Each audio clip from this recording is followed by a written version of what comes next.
Bueno. Bienvenidos todos a nuestro seminario del día de hoy, a cargo de la doctora Laura Carrillo, y el título de su ponencia, me imagino ya la están viendo: Forzamientos físicos y renovación de agua en lagunas arrecifales, control de la dispersión de lixiviados de sargazo, retos hidrodinámicos y resultados preliminares en Xcalaca.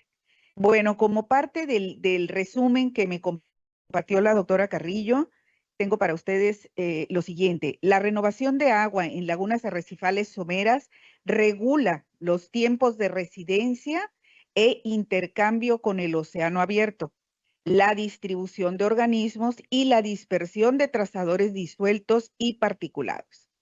Estos procesos controlan la conectividad física y, por tanto, la exposición de ambientes costeros a insumos oceánicos y continentales.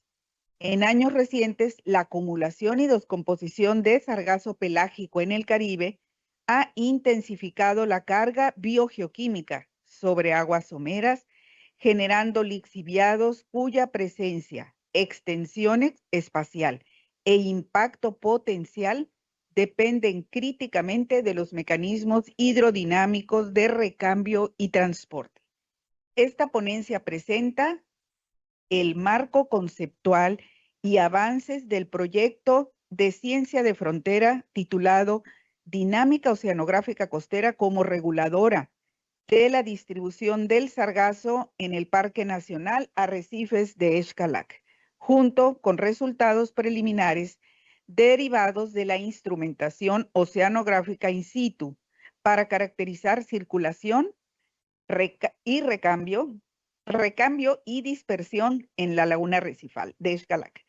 Bueno, para quienes no conocen a Laura, porque sé que hay gente nueva aquí, y las personas que se unieron y no tienen mayor conocimiento de Laura, Laura es oceanógrafa física con visión multidisciplinaria, oceanóloga por la UABC, maestría en ciencias en oceanografía física por el CICESE y doctorado en ciencias oceánicas por la Universidad de Gales, Bangor, en el Reino Unido.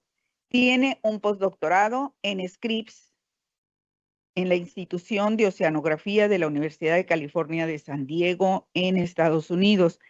Ha sido investigadora de COSUR desde el 2004. Entonces, saquen cuentas que ella tiene por aquí 24 años.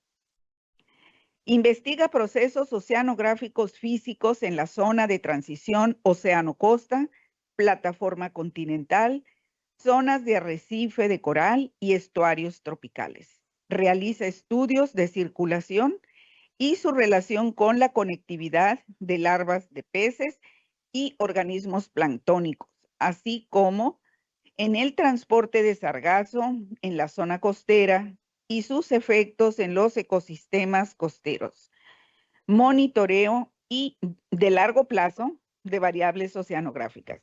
Laura es investigadora, titular C del Departamento de Observación y Estudio de la Tierra, la Atmósfera y el Océano en la unidad Chetumal, dentro del Grupo Académico de Procesos Oceanográficos y Dinámica de Sistemas Acuáticos. Bueno, pues le doy la palabra a Laura.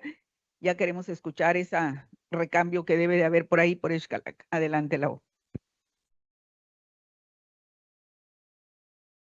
Bueno, muchas gracias a todos los que están aquí presentes y a los que están en línea. Muchas gracias, Lulú, por la presentación.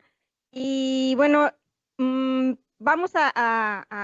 a tratar de dar algunos avances que tenemos. Todos son algunas ideas también y algunos resultados preliminares. El título es bastante largo porque voy a tratar de abarcar un poquito de eso. Y bueno, como introducción no me voy a detener mucho porque todos conocemos aquí y hemos visto en las noticias la problemática del sargazo. La problemática del sargazo no es tanto el que esté en alta mar, sino esa arribo y esa afluencia masiva que tenemos en la costa, en donde la acumulación ha alterado los ecosistemas, ha causado grandes pérdidas económicas, empieza a afectar la salud de quienes están trabajando cerca de ello. y pues un deterioro en general de la calidad de vida de la población. Esto, hay varios estudios que han estado trabajando sobre cómo hay una eutrofización, cambios en tanto en la turbidez, la temperatura, el pH, el oxígeno disuelto de estos ecosistemas acuáticos cuando esa putrefacción de esa acumulación de sargazo en la costa genera estos lixiviados. Aquí en esta foto tenemos unas fotos de Xcalac del año pasado, en julio. Este es el sargazo fresco que está arribando hacia la costa, y en la de abajo ya el sargazo que ya está degradado y que empieza a formarse una especie de lodo y empieza a generar estos lixiviados, ¿no? Y es realmente una zona, pues cuando vamos, muy difícil de mover. Como pueden ver ahí, las embarcaciones están prácticamente varadas en ese fango. Y muy difícil de trabajar, ¿no? Eso también es un problema para los pescadores. Una parte importante de todo esto tiene que ver con los procesos físicos, los procesos, prácticamente la parte hidrodinámica de la laguna. Estos procesos que van a controlar la renovación del agua, cuánto tiempo también va a estar el tiempo de residencia, y así también la dispersión, ¿no? Cómo va a ser también, hacia dónde se va a mover, hacia dónde se va a acumular, cuándo va a lograr limpiarse, etcétera, de manera natural, estoy hablando. Hay varios procesos que están en varias escalas, pero aquí nos vamos a enfocar en lo que es sobre la laguna arrecifal.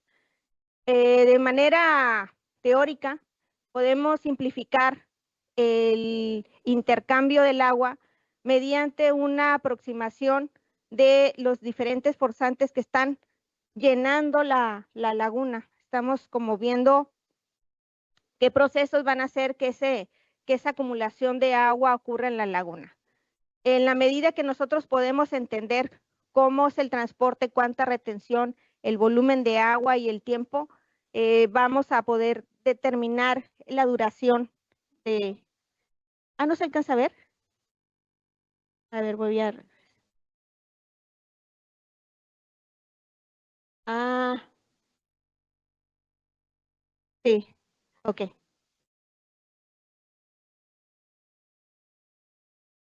Permítame, van a ver esto van a ver Ah, ok.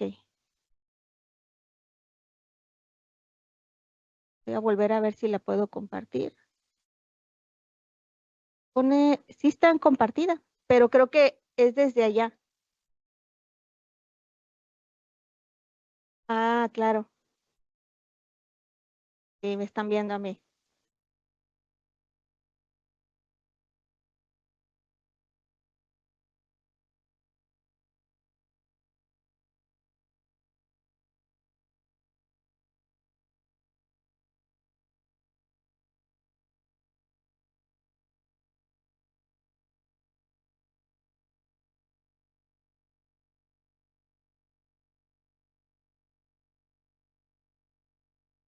¿Cómo le haré?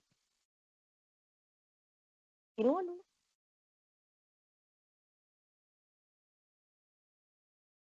Ok.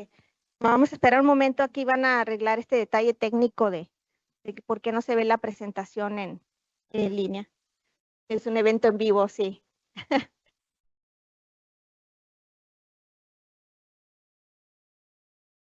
Y en vivo pasan muchas cosas.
Bueno, sí, me dicen que ya parece que se logra ver, ¿no? Entonces, voy a continuar. La primera lámina simplemente era una imagen de cómo se ve la llegada del sargazo hacia Xcalá cuando está todavía en el agua, digamos, vivo, y su acumulación en los lixiviados.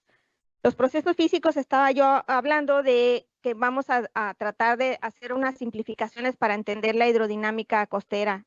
En particular, en lagunas arrecifales lo que tenemos es una barrera arrecifal, en donde de alguna manera está delimitando el intercambio directo entre lo que sería la zona de costa y la zona oceánica. Esto genera una zona de rompiente en donde el oleaje está rompiendo sobre la parte de la barrera arrecifal, sobre lo que sería la planicie de arrecifal, y esta genera por su rompimiento una acumulación de agua. Es uno de los mecanismos más importantes en algunas de las lagunas arrecifales que produce una acumulación de agua dentro de ella. Claro, están las mareas.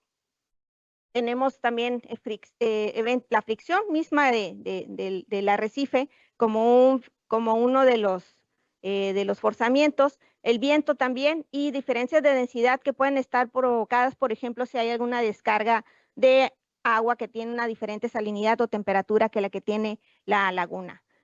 Pero la parte aquí interesante es esta, que me voy a concentrar, es sobre esta parte hidrodinámica, en donde el oleaje incidente va a estar rompiendo sobre la parte del arrecife. Esto genera una sobreelevación del nivel del agua hacia la laguna y va a producir un flujo neto. A esto se le conoce como estreses de radiación. De manera simplificada y de manera muy lineal, podríamos simplificar la entrada de agua por medio de la altura del oleaje.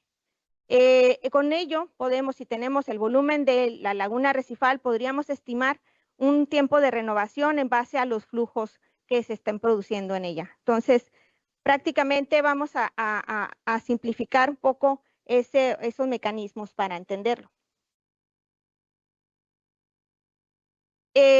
Para poder hacer esto, tenemos ahorita un proyecto vigente de ciencia de frontera que mencionó Lulú cuando me estaba presentando, en donde lo que queremos es entender esos mecanismos, esa hidrodinámica que está ocurriendo en la laguna arrecifal mediante una serie de monitoreos, y eso es lo que parte de esos resultados son preliminares porque acaba de iniciar ahora en noviembre, pero quiero presentar algunos de estos resultados.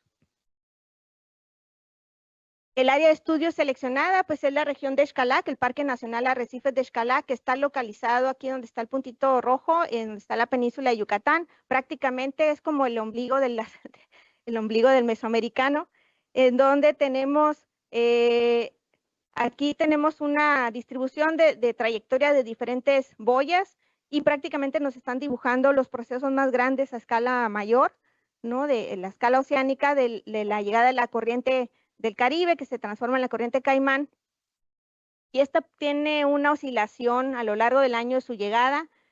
Tenemos algunas de las veces que se genera que le denominamos giro de Honduras, ese remolino que se genera en esta zona de aquí, y tenemos muy, muy marcada lo que sería la corriente de Yucatán.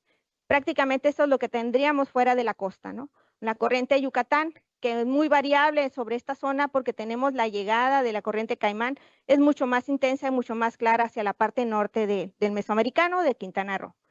Y lo que tenemos aquí es la imagen de la zona de estudio de Xcalá, que es la laguna arrecifal, y tiene las siguientes características. Es una laguna relativamente somera, profundidades promedio de alrededor de los 2 metros de profundidad. Tiene un canal principal en esta zona, alrededor entre unos 200 metros, entre 150 y 200 metros, porque tenemos una serie de pequeños arrecifes. Su anchura promedio también es alrededor, es menos de un kilómetro, aquí pueden ver la escala. Y lo que tenemos es que los siguientes forzamientos ocurren en esta zona. Bueno, aquí está la cresta arrecifal, aquí está un canal principal, y esto sería la laguna arrecifal. La altura significante, es decir, la altura principal promedio, a lo largo del año es de 1.2 metros. Esos serían, y ese número lo voy a volver a retomar después, que es el promedio del oleaje que tenemos en la zona. Las mareas se dice que son mareas mixtas, semidiurnas, micromareales, sus rangos son muy pequeños, ¿no? Son alrededor de los 20 centímetros, entre 20 y 40 centímetros de oscila. Y la temporada de secas, lluvias y nortes muy característica de la península de Yucatán, pues son aproximadamente secas entre marzo y junio, lluvias julio-octubre, y nortes que tenemos episodios de el arribo de frentes fríos a la región que nos cambia las condiciones como ahorita hemos estado experimentando, que cambia muy drásticamente las condiciones tanto atmosféricas como viento. Los vientos pues son del sureste, de febrero a mayo, y del este de junio a octubre. Aquí tenemos nada más un ejemplo de una rosa de vientos durante abril, de dónde vienen los vientos. Esto es basado en una climatología de aproximadamente 20 años. Entonces, los vientos predominantes van a ser los vientos alisios del este.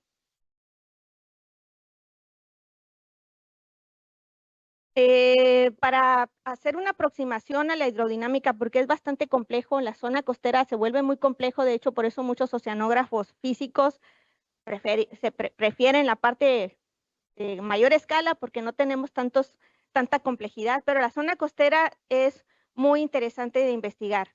Tenemos mediciones que prácticamente lo que voy a presentar ahorita son de agosto y noviembre del año pasado, y pues básicamente estamos midiendo corrientes, nivel del mar, oleaje, condiciones meteorológicas. Algunos datos voy a tomarlos de una boya oceánica de NOAA, que esta es la clave de ella, y una estación meteorológica del Sistema Meteorológico Nacional que está instalado en las instalaciones de la CONAM. Para simplificar yo el recambio, estoy seleccionando estas dos, se pueden decir, límites de mi caja. Voy a simular como que tengo una caja en donde la entrada principal va a ser a través del arrecife y del canal, y estos son solamente conexiones de intercambio. En la zona norte estoy poniendo un correntímetro que le denominamos TIL, en la parte sur también, y tenemos otro colocado aquí en el canal. Este sí es un perfilador acústico, otro fuera, y un sensor de presión adicional aquí en esta zona cercana a la zona de la barrera. También en la zona del canal logramos poner un sensor de oxígeno. Los resultados, esos también se los voy a presentar. Muy rápido, Lulu. Muy bien. Bueno, estos son resultados preliminares. De hecho, como la propuesta, realmente el proyecto empieza en noviembre. Yo me adelanté un poco porque las fechas de respuesta de los proyectos luego no son como uno piensa, ¿no? La vida real, ¿no? Pero se supone que empezábamos en julio, entonces yo en julio instalé los equipos que teníamos antes de las nuevas adquisiciones. Entonces, quiero presentar aquí estos agosto contra noviembre. Vamos a tratar de ver esos 2 meses como que estoy encontrando como una situación muy contrastante, ¿no? Por decir algo, que está como en un periodo de lluvias y otro en un periodo de nortes. Aunque la denominación ahí vamos a irla cambiando. Durante agosto, este es un diagrama de astillas, que esto lo que significa es, estamos viendo la dirección y la magnitud del viento. Y en el caso meteorológico, tenemos que usar la convención meteorológica y nos está diciendo de dónde viene el viento. Y el viento viene del sureste, ¿no? En este caso, ¿no? Son vientos del sureste, algunos cambios. Aquí tuvimos una pequeña tormentilla, pero en general son del sureste. Durante noviembre, sin embargo, tenemos más eventos que vienen de viento más de la dirección norte, y esos son porque estamos bajo la influencia de ese periodo del paso de frentes fríos. Nos vamos a concentrar también en esta parte amarillita, estos tiempos, nada más para tener estas fechas. Las oscilaciones de la temperatura, aquí está la temperatura del aire, ¿no? Tenemos que durante agosto alcanzamos hasta 34, esto es en la costa, y aquí en Chetumal es un poco más cálido. Y acá tenemos, por ejemplo, en noviembre, ¿no? Las oscilaciones de la temperatura. Nótese que los ejes nos están marcando, pues, una variación en la temperatura. Aquí estamos hablando de mínimos de casi hasta 20, cuando acá tenemos mínimos hasta casi 24, ¿no? grados. Y mientras que los máximos aquí llegan escasamente a 31, casi 32, y acá estamos hablando de 34. Estos dos cuadritos amarillos, como les dije, son un periodo de entre el 19 y el 22 que vamos a ver, y de agosto, y el otro es aproximadamente entre el 10 y el 13, que tuvimos un evento de norte muy fuerte, que de hecho se ve cómo baja la temperatura dramáticamente durante el paso de ese frente frío, se registra en la temperatura ambiental. La precipitación la coloqué solamente para ponerlo como comparación, porque precisamente este pico en precipitación que ocurre en agosto es el mínimo, observan este mínimo de la temperatura. Y por este lado, este pico es el paso de ese frente frío durante esta fecha. Entonces, si vemos lluvias y secas, pues realmente pues se ve que hasta llueve más en el norte, ¿no? En la época de nortes. Por eso les decía que yo creo que vamos a tener que ver esos cambios de nomenclatura. ¿Qué pasa durante noviembre? Durante noviembre el oleaje, durante agosto el oleaje, esta es la altura significante del oleaje. Y vamos a concentrarnos en lo que sería la altura total. Aquí estoy separando el suel del sí. ¿Qué significa eso? Cuando vemos en la clase de oceanografía, les explico un poco qué es el sí y el suel. Aquí vamos a dar una entrada nada más. El suel es ese oleaje que ya está maduro, que se ha propagado ya bastante de la zona de generación. El viento genera oleaje, entonces cuando se genera una tormenta, en la medida que va desplazándose el oleaje fuera de esa zona, va empezándose a separar, de tal manera que quedan como algunos periodos, los de adelante corren mucho y los de atrás se quedarán algo así, ¿no? Se van separando por grupos, de tal manera que cuando llega a una zona muy lejana, ya llega un oleaje más suave, ¿no? De hecho, es muy característico más del Pacífico, ¿no? Pues donde llegan estas olas que vienen desde Alaska, los californianos o los australianos andan esperando la tormenta que llegó en no sé qué parte del Pacífico, pues ese es el suelo. En cambio, el sí es ese oleaje que está muy cerca de la zona de generación y muy asociado a ese evento de los vientos más locales, ¿no? Entonces, por ejemplo, aquí en Valle de Chetumal tenemos sí, ¿no? O sea, ese oleaje por eso es tan desordenado, ¿no? Por eso les cuesta tanto navegar cuando la bahía se pone, el viento se levanta, porque el oleaje no ha alcanzado a desarrollarse. En cambio, en mar abierto sí tenemos ese tipo de oleaje, ¿no? Un poquito más, esa ola que luego de repente la subimos y la bajamos, ¿no? Bueno, eso nada más fue como un paréntesis para decir porque tenía aquí el sí y el suel que andaba haciendo otra investigación, pero aquí la parte interesante es que durante agosto, si se fijan, nunca pasa del 2. Tenemos un oleaje bastante bondadoso durante el mes de agosto. Incluso llega a ser muy, muy pequeño durante estos días que yo les estaba marcando aquí. De hecho, baja bastante aquí. En noviembre tenemos otra situación. En noviembre lo que tenemos es alturas significantes que están por arriba de los 3 metros y que están muy ligadas a algunos eventos. De hecho, este evento no se alcanza a ver muy bien el sombreado, pero aquí hay un evento de norte muy marcado. Aquí este es uno de los extremos y acá está otro. Y es muy interesante de ver que también sí hay episodios en donde baja el oleaje, pero tenemos episodios muy fuertes de oleaje durante noviembre. Ese oleaje extremo que tenemos, ¿no? Que se marca sobre todo aquí en noviembre, pues tiene un reflejo que que es la parte donde lo vamos a llevar hacia la parte de la hidrodinámica dentro de la laguna arrecifal. Les había dicho al inicio que estos estrés de radiación, el rompimiento del oleaje genera un flujo, un flujo hacia la zona del arrecife y genera esto una acumulación de agua que se le conoce como el setup del oleaje. Entonces, esta acumulación de agua, aquí esto tenemos Este es una serie de tiempo, este es el oleaje, y acá lo que tenemos es la serie del nivel del agua dentro de la laguna arrecifal. Lo que está en gris es tal cual los datos crudos con marea, que también está interesante aquí ver cómo se rompe, pero bueno, eso ahorita no nos detengamos en esto, pero tenemos oscilaciones diurnas bastante importantes en la zona dentro de la laguna arrecifal. Lo que tenemos en rojo es el nivel medio del setup, que lo estoy obteniendo a través de generarle un filtro, pasarle un filtro pasabajas para eliminar todo lo que serían las oscilaciones de la marea y quedarme con oscilaciones de un periodo mayor. Ahí ya esto empiezo a jugar un poquito con el ruido de los datos, por decirlo ruido de alguna manera, con la señal.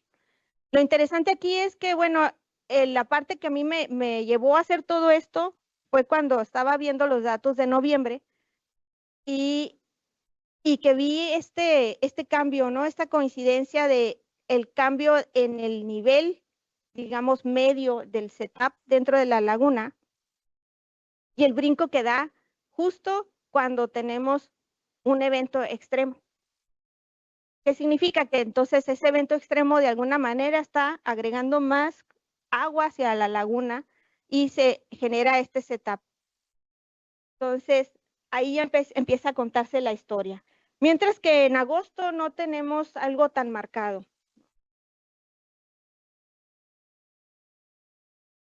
Analizando las corrientes, eso es en el nivel del agua, ¿no? Viene un oleaje, hay un evento importante, entra mucha agua, además que la marea es bastante más, también tenemos el efecto de la marea de tormenta, y lo que tenemos es que eso se ve reflejado en el nivel del agua, pero ¿qué pasa con las corrientes? ¿Qué nos dicen los correntímetros que teníamos ahí en los mismos periodos? Esto es durante agosto, a ver si no los hago un poco bolas aquí. Este de aquí, el de la parte, la parte del panel de hasta arriba, es el correntímetro que está colocado dentro del canal, en el canal de comunicación principal, en el quebrado. Los dos de abajo, este es el que está en la parte más norte y este es en la parte más al sur. El que está en más oscuro es la componente que va perpendicular al canal. Y el que está en gris es la componente, perdón, el que está en negro es el que está alineado al canal y el que está en gris es el que va perpendicular. Como se ve, la mayor parte del tiempo está positivo, además aquí puse un 0, está positivo, es decir, la mayor parte del tiempo está saliendo agua del canal, por el canal principal. En cambio, en la parte norte y sur sí hay como que algunos cambios interesantes. Primero, las magnitudes son menores que en la del canal. Son la parte que está un poco más al sur, incluso son velocidades mucho menores que las que se encuentran en la zona más al norte. Y aquí lo que tengo sombreado es este periodo de calma, ¿no? O sea, se apagaron las corrientes si comparamos con todo el periodo. Y justo ese periodo de calma es el que yo les había comentado, que vimos que se disminuye el oleaje, se disminuye el viento, ¿no? Ahí ocurrió algo. Cuando investigo en qué fenómeno pasó, le llamaron una vaguada. Se generó una vaguada en esta zona, pero en otra parte estaba pegando, creo que era el Erin, no me acuerdo cuál, el huracán que le pegó hacia Florida o hacia el norte. Estaba pegando otro huracán, no nos tocó a nosotros. Y estoy investigando un poquito más al respecto porque dije, ¿por qué está un periodo de calma? Y fue un tipo de vaguada. En cambio, cuando vemos en el canal, ahora el mes de noviembre, se intensifican también las corrientes y justo se intensifican cuando vemos el paso de estos frentes fríos, en particular este norte que les decía, ¿no? de estas fechas. Se intensifican tanto en el canal como en la zona del arrecife, la zona de la laguna arrecifal. Si se fijan también, responden los dos, aunque responde mucho más fuertemente la parte norte de la laguna arrecifal. Esto es una parte bien importante porque entonces el flujo de salida, aquí lo que me está marcando es que va hacia afuera de la laguna arrecifal durante varios días y bastante intenso. ¿Eso qué tiene que ver con Navidad? ¿Qué tiene que ver con los lixiviados? Les estaba presentando que de alguna manera este flujo por encima del arrecife, que es la rompiente de la ola, la sobreelevación del nivel del mar, va a estar produciendo, por efecto, el setup del oleaje, va a estar produciendo de alguna manera una dinámica dentro de la laguna arrecifal por esa entrada adicional de agua que está generando. Y lo que tenemos son unas, no soy experta en imágenes de satélite ni de, pero me puse a estar bajando lo que estaba disponible y versión libre. Estos son unas imágenes de Sentinel y esta es una imagen de Planet que me la pasaron, me la pedí prestada. Pero aquí lo que tenemos es que durante el 18 de agosto del 2025, esta es como una fotografía y se ve que incluso a mí me sorprendió estar viendo, no sé si se alcance a ver hasta allá, es el sargazo, ¿no? O sea, está llegando una cantidad, o sea, es como para llorar, porque pues aquí nada más estoy viendo esta ventanita, pero si la ampliaba, están acá, ¿no? Varias bandas, aquí está, literal, está llegando, ¿no? Pasando la barrera, ¿no? Está entrando y empieza a acumularse en la zona costera. Eso fue el 18 y lamentablemente con las imágenes de satélite dependemos de si hay nubosidad, de si va a pasar el satélite, no, es que a mí me hubiera gustado tener como la serie acá, ¿no? Para poderla contar, pues, qué pasó. Pero vemos el 20 de agosto y no sé si alcancen a ver que está completamente oscuro hasta acá. Aquí falta trabajar esta imagen porque tiene está como si fuera una natita, ¿no? Y este es el 20 de agosto. Si se acuerdan, se había apagado la corriente y no teníamos oleaje. Y esto de acá es el sensor de oxígeno que estaba en el canal donde estaba el correntímetro. Y justo en esos días se vuelve anóxico. Se vuelve anóxico el sistema. Lamentablemente que eso también ocurre en la vida real. Los correntímetros no siempre funcionan cuando uno, o sea, se acaba la batería, los correntímetros y los sensores. Este sensor nada más funcionó hasta finales de octubre. No pude medir noviembre y eso sí como que me jalaba los pelos, pero ni modo. Pero tenía esto, de hecho yo puse el de oxígeno, dije, bueno, a ver qué pasa, ¿no? Sí sospechaba, pero no sabía lo que me iba a encontrar. Y lo interesante es estos periodos que tiene son de anóxico que coincide con una llegada masiva, con que se apaga, digamos, el motor de limpieza y entonces empieza a acumular. Mayor temperatura, acumulado, no se está limpiando el sistema, genera una condición anóxica. Eso es bien, bien, bien importante y relevante. Eso pasó en agosto. Entonces, de alguna manera, cuando tú apagas los otros forzamientos que están llegando sobre la parte del arrecife, lo que tienes es el control de la marea, pero al parecer la marea no va a ser suficiente para hacer la limpieza. ¿Qué pasa con en noviembre? ¿Qué pasó en noviembre? También esto fue lo mejor que pude obtener de noviembre de imágenes de satélite. Vean, hasta puse lo puse nada más para que vean que durante el norte que estaba yo esperando, pues voy y veo la imagen y digo, sí hay imágenes, y voy y veo y nubes. Pero bueno, lo puse porque dije, eso me está indicando que por ahí sí pasó el norte, ¿no? Entonces, bueno, aquí tenemos la historia. Noviembre, el 1 de noviembre, se ve más o menos limpio. Aquí está, digamos, aquí está la zona donde está afectado por los lixiviados. Este es el 19 de noviembre, el 11 de noviembre, que fue cuando pasó el norte, ¿no? No vemos nada, si a lo mejor ahí hago un truco o algo, no sé, por aquí que se alcanza a ver medio café, pero no me atrevo a decir nada. Y el 19 de noviembre tenemos igual una condición pues, relativamente limpia esta zona. Aquí empieza a generarse otra vez el impulso del lixiviado. El 25 de noviembre ya tenemos más claramente el lixiviado, pero hasta aquí llegó la imagen, ¿no? Entonces no tengo la historia de acá abajo, pero sí está interesante ver que estos lixiviados no es que esté todo el tiempo la pluma, en sus tiempos de limpieza, que no cualquier forzamiento al lavabo va a generar ese pulso de lixiviado y que las condiciones, digamos, normales de la laguna recifal, pues a veces no son suficientes, necesitan de estos eventos extremos para poder hacer una renovación.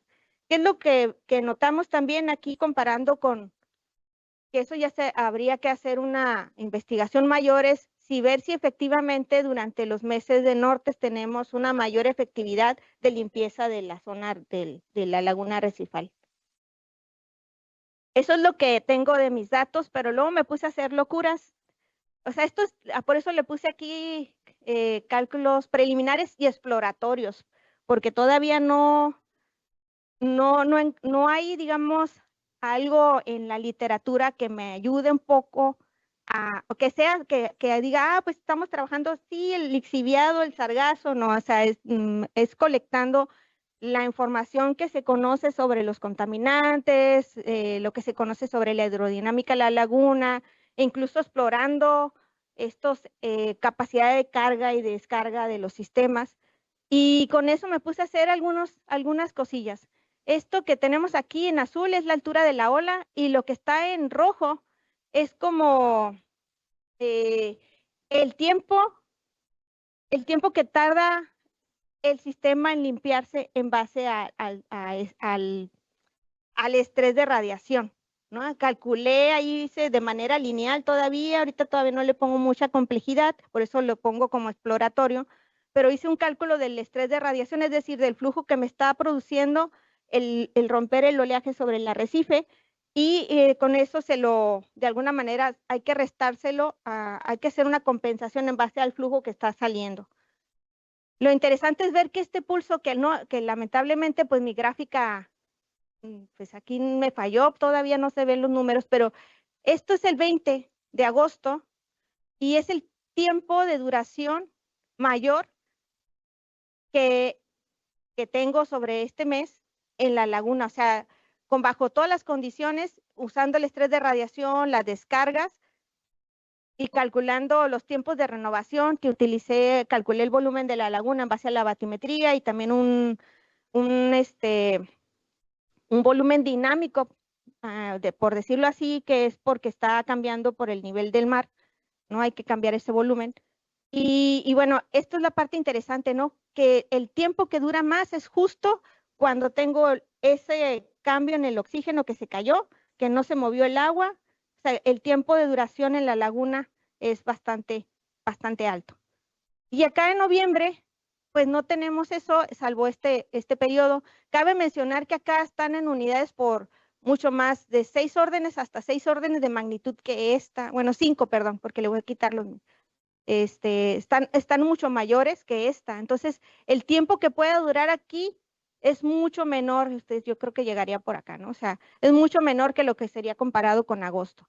Entonces, durante noviembre tenemos una renovación constante de la laguna arrecifal.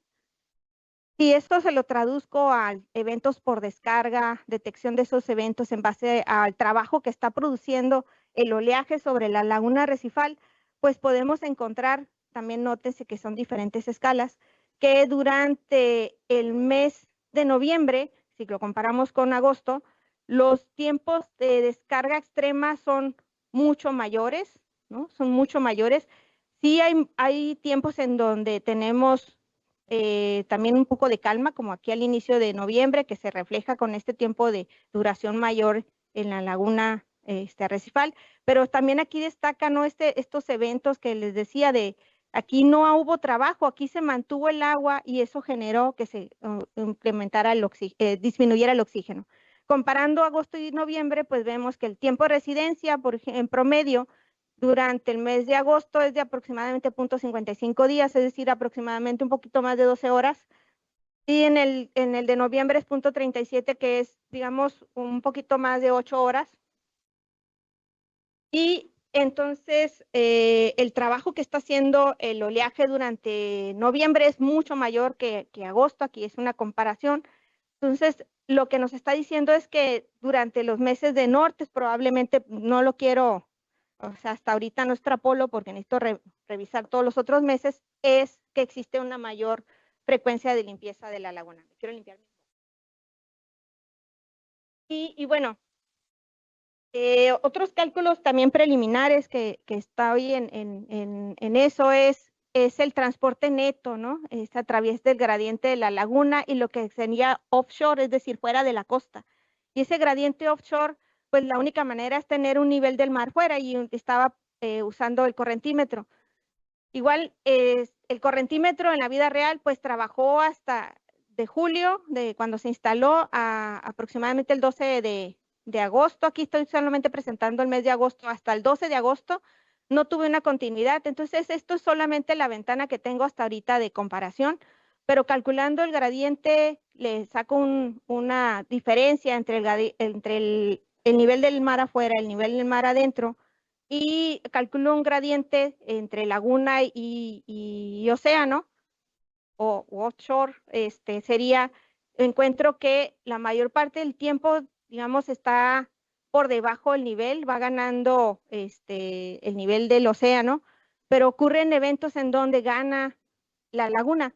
Y eso, curiosamente, esto es algo interesante porque coincide, este es alrededor del 6 de agosto, y coincide con este pequeño evento de, pues la ola no estaba muy grande, digo, comparada con lo que vemos en noviembre. De hecho está dentro del promedio, pero coincide con estos picos de oleaje que tenemos de una sobreelevación dentro de la laguna con respecto a la parte de afuera.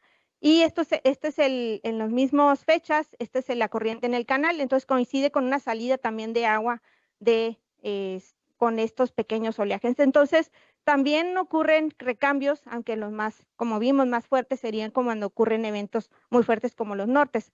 Falta mucho por explorar.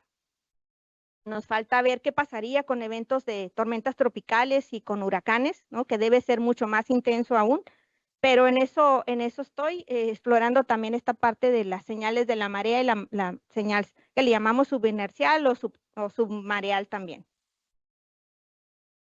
Algunas conclusiones y trabajo futuro, pues bueno, hasta ahorita podemos decir que la renovación del agua en la laguna arrecifal de Xcalac pues está controlada por el forzamiento de alta energía que está provocado por el oleaje en este sentido, ¿no? Eventos de norte no solo modifican su estado hidrodinámico, sino que determinan el potencial de dispersión y retención del lixiviado. Eso es algo muy, muy importante. De eso, pues, que se calculó una fracción energética, ¿no? Que explica una variabilidad de la hidrodinámica.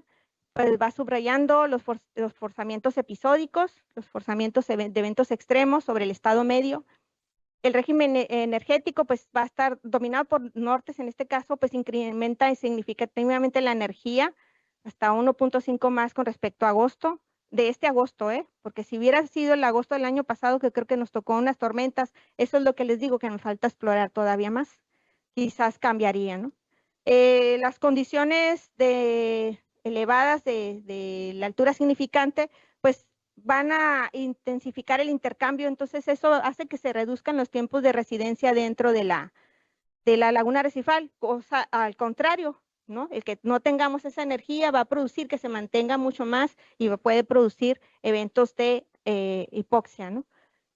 Condiciones de calma, ¿no? De lo que había mencionado, ¿no? Mayor persistencia de bajo recambio, entonces la acumulación y retención del lixiviado se va a multiplicar. Existen inversiones periódicas, ¿no? Como por ejemplo durante agosto, que confirman que el sistema sí es sensible a los cambios de altura del oleaje. Y pues no podemos nada más quedarnos con eso, ¿no? Les digo, vamos a tener que investigar un poquito más. Pues la respuesta de la laguna está acoplada a este forzamiento externo.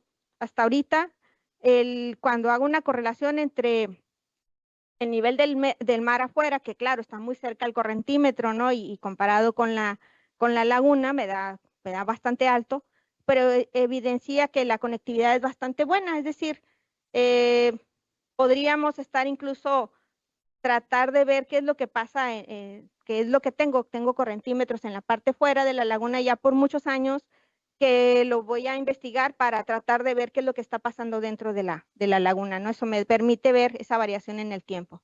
Y bueno, en términos de gestión de dispersión, pues bueno, va a depender críticamente el régimen del oleaje y no nada más de que se está acumulando el agua, ¿no? Como la marea, ¿no? Entonces, pues el futuro es continuar con este análisis, incorporar otras temporadas, tormentas, huracanes, iniciar con un poco de modelación numérica en base a a entender un poco más al sistema. Y bueno, esto nada más quise compartir como de manera preliminar lo que llevo hasta ahora y invitarlos a que hay varios proyectos, ahorita hay mucho interés, todos tenemos interés, creo que por lo de Sargazo.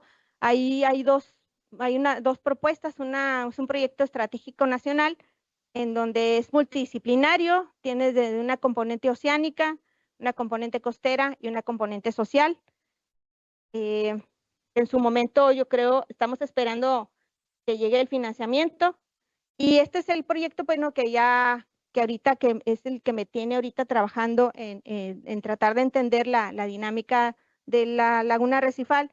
Otro de los puntos que voy a analizar es en dónde se acumula más y y en dónde se está recambiando más. Pero como les dije ahorita, nada más es algo preliminar. Y los invito a que si tienen alguna curiosidad, me quieran contactar. Invito a los estudiantes, si conocen a algún estudiante que quiera hacer una tesis, un servicio social o unas prácticas o estar de voluntario, pues que me contacten porque pues vamos a tener bastante actividad. Como ven, hay mucho que explorar y pues está la invitación abierta. Muchas gracias.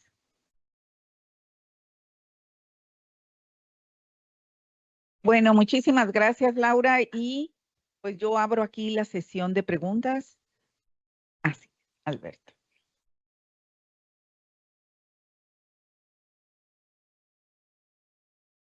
Buenos días, Laura. Buenos días, compañeros. Gracias por la presentación, muy interesante.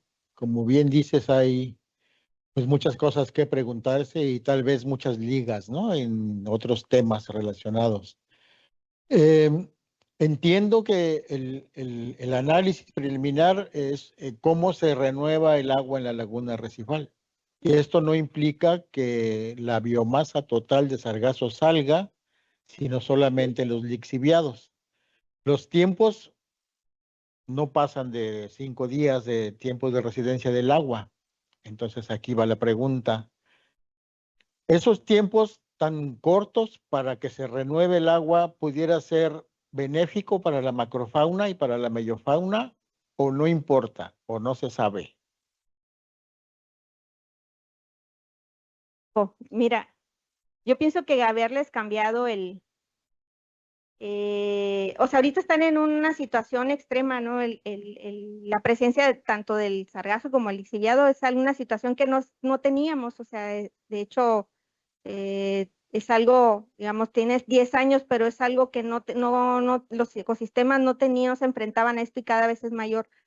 De si es bueno o es malo, yo creo que es bueno entender cuánto tiempo tarda y en qué ocasiones, ¿no? Porque entonces, como dices, lo vamos vinculando con la fauna, ¿no? Es decir, hasta ahorita yo presenté, digamos, como el lixiviado, ¿no? Pero lo que está interesante es ver que por eso hay que explorar más, bajo qué condiciones sí se genera la pluma, porque la pluma no se genera siempre. Bajo qué condiciones también, porque lo he visto, se mueven las capas que van acumulando de sargazo en la playa, se van así como islas flotando. Mueve el sedimento. Entonces, todo eso esta es como la exploración para ver que la tarea no era tan fácil como habíamos pensado. Y entonces empezar a ver por ejemplo, en el caso de la meiofauna, ¿no?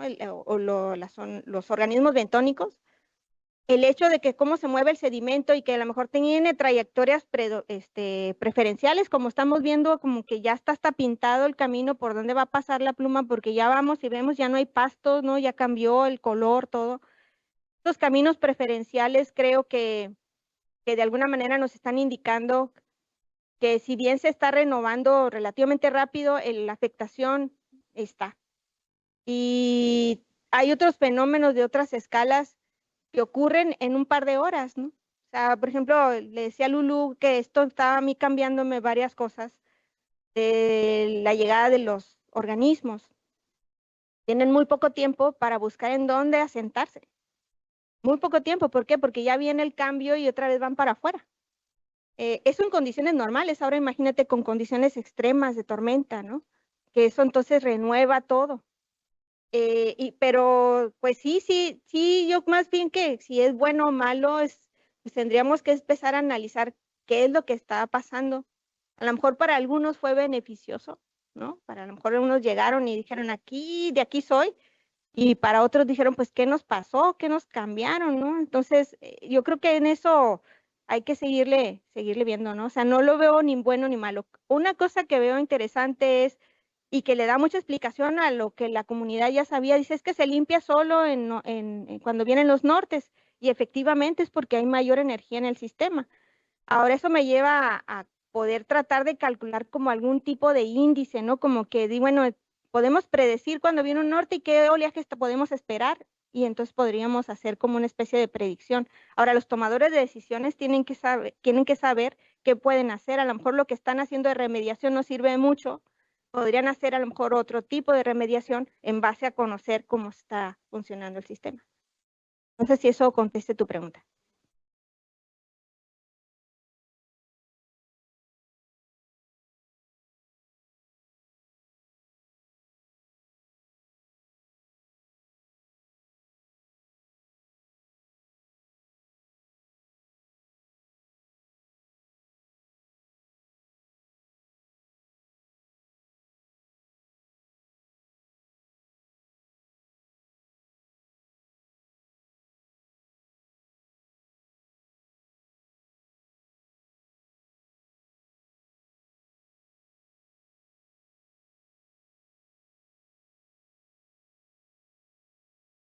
Ah, es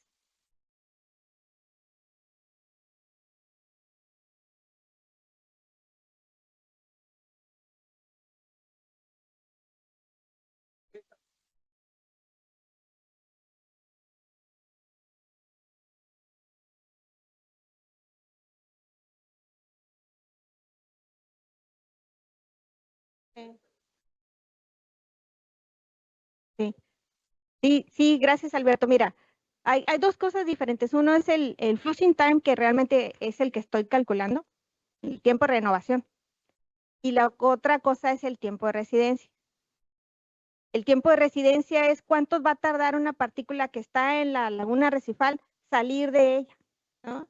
¿Cuánto tiempo tarda? Y ahí va a depender en dónde está. Y la partícula está cerca del canal, si está cerca del arrecife, si está en la zona en medio, o si está cercano a la costa, si en la costa hay manglar, si en la costa, o sea, ahí ya empiezas a jugar con otras cuestiones. Por eso decía que el siguiente paso ahora es una modelación para poder usar partículas lagrangianas, ¿no? Y ver el tiempo de residencia, cuánto una partícula va a durar ahí. Y el otro es el tiempo de renovación, ¿no? Estoy calculando yo un tiempo de flushing time, no sé cuánto el agua ese del volumen sale, pero no necesariamente toda va a salir al mismo tiempo, ¿sí? Ahora, la otra parte es eso que te decía, como que va a haber algunas trayectorias preferenciales que por ahí van a irse y se van a ir. Si es suficiente o no, a mí lo que me preocupa es que el agua que va de salida, pues ya no parece ser que sea la misma con la que entró. La calidad con la que está saliendo es muy diferente, que esa es otra parte de investigar.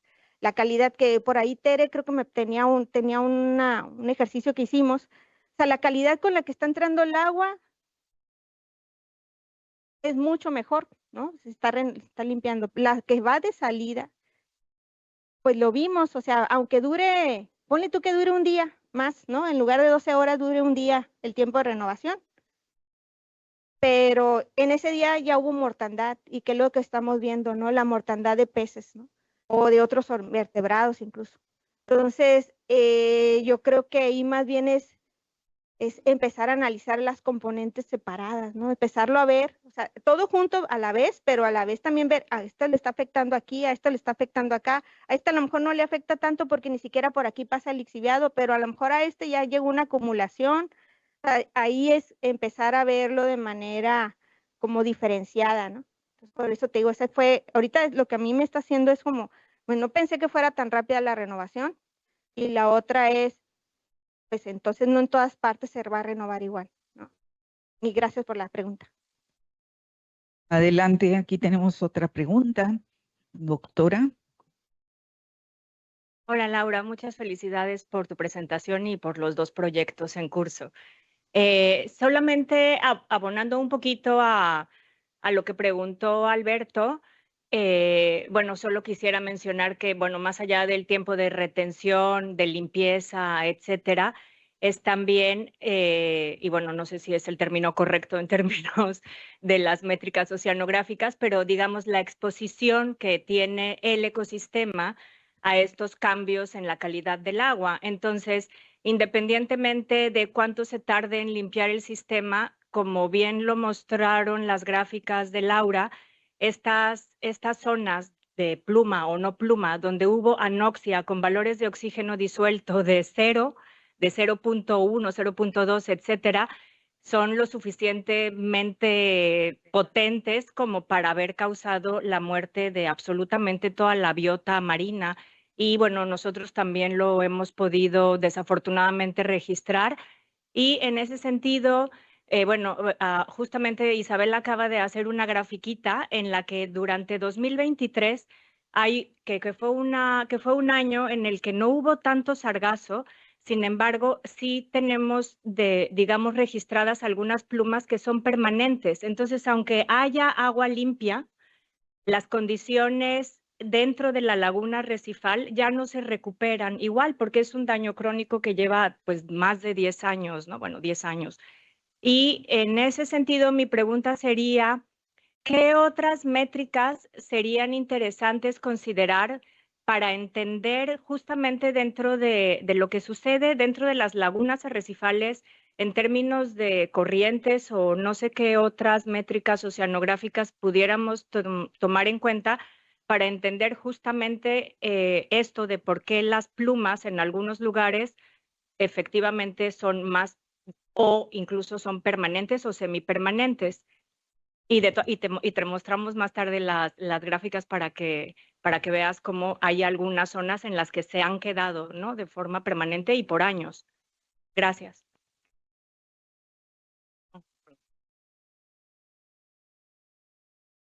Sí, es la parte de hidrodinámica costera. Aquí lo estoy simplificando, incluso hasta mi cálculo lo estoy haciendo como si fuera una caja, ¿no? Pero sabemos que la realidad no es así. Entonces, ¿qué métricas? Pues, o sea, a mí me gustaría que se midiera corrientes por todos lados, pero apenas me alcanzaron para esos. La geomorfología tiene mucho que ver, ¿no? De hecho, ese es el otro ejercicio que falta, ¿no? O sea, en qué parte la anchura misma del canal de recambio, pero también en la anchura de la laguna arrecifal, la profundidad de la laguna arrecifal, y incluso hasta qué pasa en la línea de costa, ¿no? O sea, por ejemplo, ahí en Xcalac, donde es muy persistente lo de la pluma, también coincide con que está muy cerca al muelle y ahí siempre se les erosiona y ahí siempre tienen pérdida de sedimento, ahí siempre han tratado de reconstruirlo y no se puede. Entonces ahí hay una cuestión también de analizar la hidrodinámica y en cada sitio pues va a ser diferente, no podríamos todavía generalizar, pero lo que sí es interesante y que creo que sí podríamos llegar al menos como a una buena aproximación es esto, ¿no? O sea, el entender que a lo mejor, que le decía a Lulu, que me alegra mucho haber tenido el sensor de presión como sea, con fiscales y sin fiscales como sea, tratar de mantener el nivel del agua de la laguna y la temperatura ya por casi 20 años. Entonces, eso me puede dar una muy buena idea, que por eso estaba haciendo yo toda esa vuelta teórica, es para tratar de ver cómo solamente el parámetro del nivel del mar y la temperatura me puede dar muy buena idea de la dinámica que está ocurriendo dentro de ella. Entonces, Por lo pronto sí, y como es lo más básico, temperatura, luego te vas a nivel del mar, si tienes para correntímetros, un correntímetro, medir parámetros físico-químicos, pero tomar en cuenta que estos van a estar cambiando, ¿no? Eso también es bien importante, que lo que tienes es una foto, pero pues en eso vamos a ir avanzando, ¿no? Para ver cómo podríamos ir extrapolando la información hacia el entendimiento del sitio. Cada sitio es especial, diferente, pero pues podríamos llegar como a algo generalizable.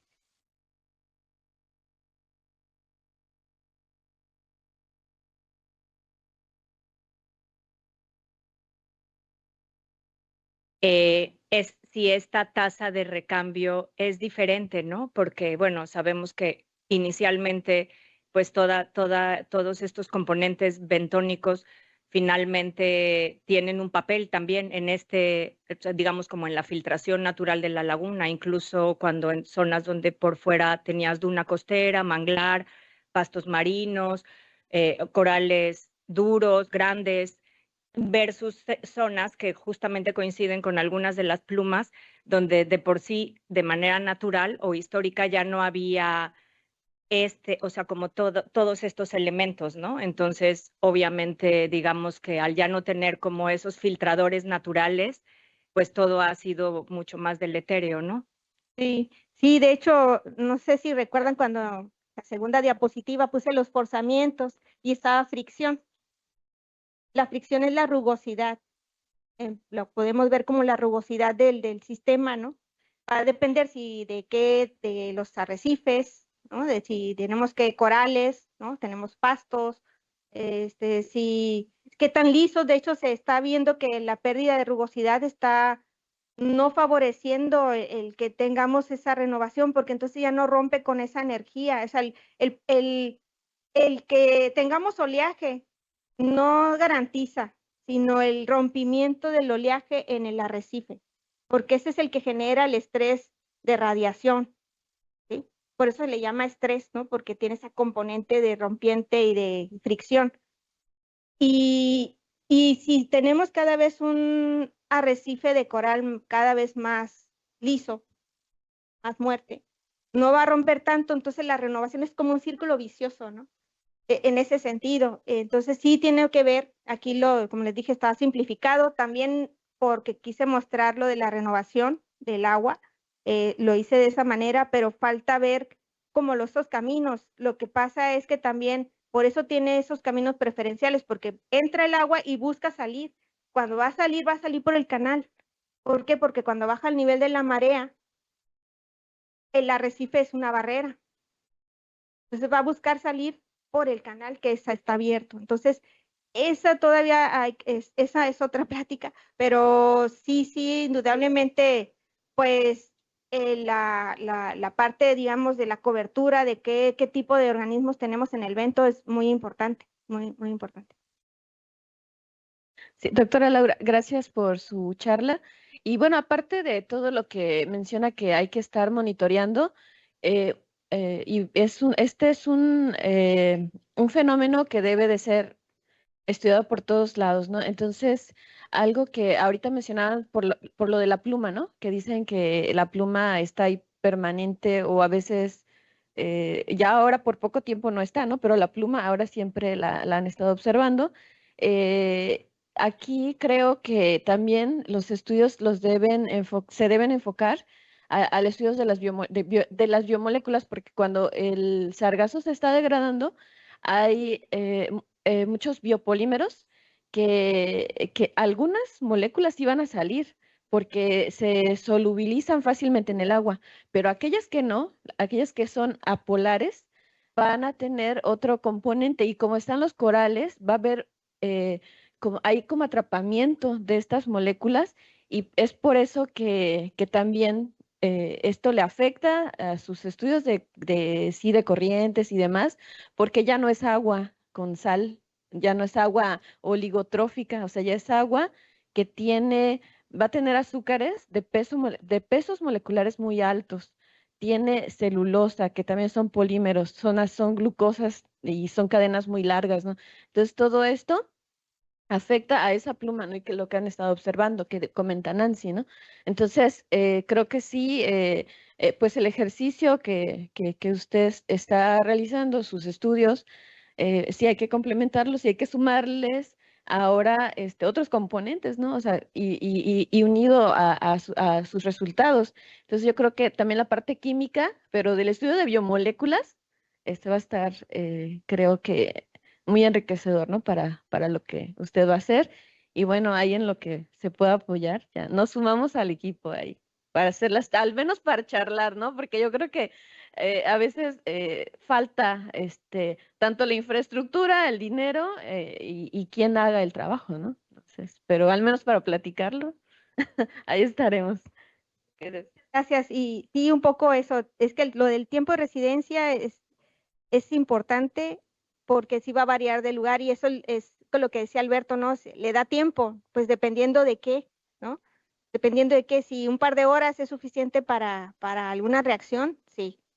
Si es suficiente para que se vaya y busque el asentamiento, un puerulo o una larva de pez, bueno, un juvenil, sí, ¿no? O sea, sí es importante y yo creo que eso de las plumas, pues ha llamado mucho la atención. Qué bueno, me da mucho gusto que llame la parte hidrodinámica la atención. ¿Por qué? Porque siempre existe. O sea, esa circulación con pluma de lixiviado, sin pluma de lixiviado, existe la circulación.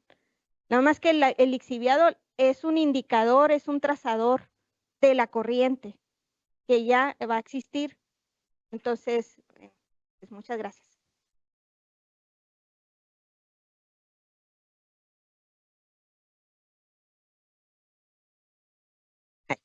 Gracias, Laura, por la presentación. Y un poco abonando a lo que te menciona Nancy, la doctora, y la pregunta también de Alberto de si afecta o no afecta, y un poco con tu respuesta de que va a depender también de la zona, ¿no? Yo tengo resultados de 2 lagunas arrecifales que tienen características diferentes y la respuesta es similar, pero la composición de la comunidad de nemátodos cambia, ¿no? Aunque el patrón es similar, ¿no? Otra cosa es que justo lo que está diciendo la doctora Calixto es la composición de ese sedimento. Ahorita tú nos muestras cómo llega a la costa, pero ¿qué pasa cuando se queda ahí? Se va acumulando y lleva mucho tiempo. No es lo mismo la acumulación que tiene la laguna de Chaguachol a la laguna que tiene la de Puerto Morelos, ¿no? Entonces, mis resultados también se evidencia ese cambio y aunque sí hay mortandad, solo están sobreviviendo los organismos que tienen las características de estar en ambientes extremos, ¿no? Entonces, no tengo datos de, por ejemplo, del componente bacteriano, pero evidencia que también hay una alta concentración de bacterias porque están los nematodos que se alimentan de esas bacterias, ¿no? Entonces, bueno, mi pregunta también es, estos resultados que tú muestras son muy interesantes porque hay muy poca literatura de lo que pasa en la laguna arrecifal. Y como es un ambiente tan dinámico, a veces no entendemos por qué son esos resultados contrastantes, ¿no? Si son 2 lagunas arrecifales. Y mencionas que vas a hacer alguna modelación y esos modelos me imagino que van a ser a lo mejor extrapolados a diferentes, o que pueden ser extrapolados a diferentes lagunas arrecifales, por ejemplo. Sí, sí, mira, la idea ahorita es, tú dices, sí hay coincidencia, ¿no? Pero sí hay diferencia. Entonces, con lo de la modelación numérica, lo que quiero es hacer entender mejor lo del tiempo de residencia, de en dónde está, ¿no? Y qué particularmente, si se va a mover el sedimento, no se mueve el sedimento, etcétera. Eso nos va a ayudar. Y la otra parte es que sí se puede, o sea, un modelo conceptual de cómo están funcionando el sistema, al menos bajo las mismas condiciones de oleaje, las mismas condiciones de vientos, ¿no? Y ahí es tratar de entender qué factor juega la característica morfológica, por decirlo así, de cada arrecife. Ahí juega un papel importante. Entonces, pero pues hacia allá vamos. Yo agradezco la invitación, o sea, yo con gusto les puedo tratar pues de poner mis conocimientos, ¿no? En ese sentido. Y sí, la idea es como tener, bueno, estas lagunas funcionan así, pero quizás aquí estoy hablando de la región de Xcalac, donde yo no tengo una corriente Yucatán tan intensa, donde lo que me está llegando es más la corriente Caimán, donde tengo una conectividad muy fuerte con la zona de Belice, donde tenemos una bahía, donde, o sea, tenemos otro tipo de sistema. Y eso es bien importante. También la comunidad de Xcalac limpia de manera artesanal. No se compara tampoco con un sitio en donde lo están limpiando con máquinas como Mahahual o ponen barreras. Sí, hay una serie de factores, pero lo aquí, bueno, ya regresándome a mi campo, que es la parte de entender cómo funciona la parte dinámica del sistema, pues mi idea sí es como tratar de ir construyendo ese modelo conceptual de cómo está funcionando para que se pueda aplicar a otras áreas, ¿no?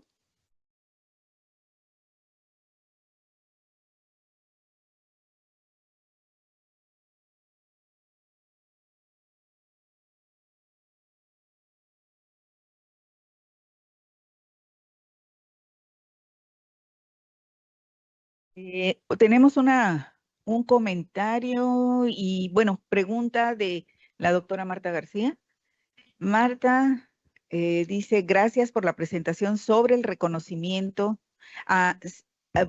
por la presentación, sobre el reconocimiento de buscar otras métricas. ¿Hay mediciones en otros espacios o áreas no oceánicas? ¿El aire, gases o la descomposición del agua en tierra? A ver, si lo que quiero entenderle es que si, por ejemplo, la descomposición de los gases, al menos en Xcalac no sé, pero sé que la UNAM sí estaban trabajando en ver el análisis de los gases que liberan bueno, no el lixiviado, la acumulación del sargazo, la descomposición del sargazo. Y la calidad del agua del lixiviado, no estoy muy segura si en Puerto Morelos lo están haciendo. Disculpa la Y interrupción. Bueno, La dile que pregunta es, a perdón, ver, es que es la descomposición del alga, no del agua, del alga en tierra.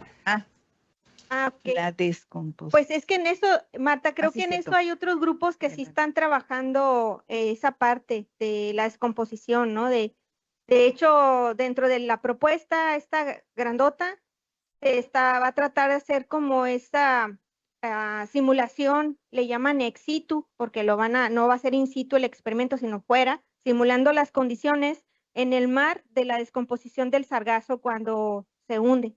Entonces, pues por ahí más o menos esa es lo que se está tratando de hacer, ¿no? Bajo condiciones, digamos, más controladas, pero simulando la parte oceánica. Y pues sí, hay otros. Hasta ahorita, lo más físico-químico que estoy tratando de incorporar, pues bueno, puse un CTD, pero ya no me dio tiempo, o sea, como les dije, era exploratorio. Y pues mi intención es poner un sensor de oxígeno pH, también con el de conductividad y clorofila no tengo hasta la fecha, o fluorescencia, pero sí es poner la mayor cantidad de sensores de otros parámetros, no nada más los que consideramos como muy físicos, para poder hacer esa relación, porque eso es lo que, pues de hecho a mí cuando vi el oxígeno fue lo que me llamó la atención, porque yo no le había puesto atención a las vaguadas, a las calmas hasta ahorita, ¿no? Que dije, carambas, entonces hay que preocuparnos cuando no se mueve el agua.